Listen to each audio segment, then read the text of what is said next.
Well, Mark and Joyce, although the unions voted to authorize a strike, they have not announced a date when workers here at Swedish or the other Providence-owned medical centers would walk off the job.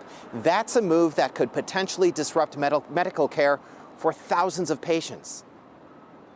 15,000 union nurses and healthcare workers at Swedish and a network of other Providence-owned medical centers in Washington are prepared to strike if ongoing negotiations with their employer stall. The workers say they're doing more with less, and it's impacting patients. For example, a Swedish First Hill nurse told us the hospital eliminated a team that specialized in giving patients IVs. We were all expected to become proficient in a very short period of time. That is not happening. We have patients that are getting IV stuck 3 and 4 times before we can get that IV into that patient. In a statement, Swedish said a strike would not only represent a step backwards in our negotiations, but could prove disruptive to patients who count on us for their care. Swedish has put a strong set of proposals on the table, including a new round of improvements on wages and benefits.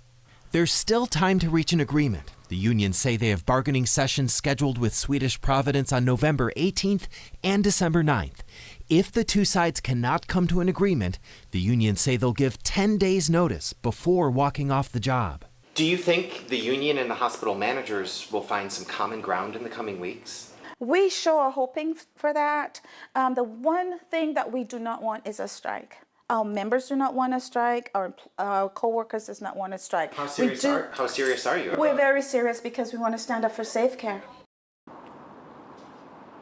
Again, no strike date announced, and we're not aware of any disruptions here at Swedish. The union representing workers says this is the first time in at least 20 years that they've had to authorize a strike here at Swedish. So it's pretty rare. Live in Seattle, Ted Land, King 5 News.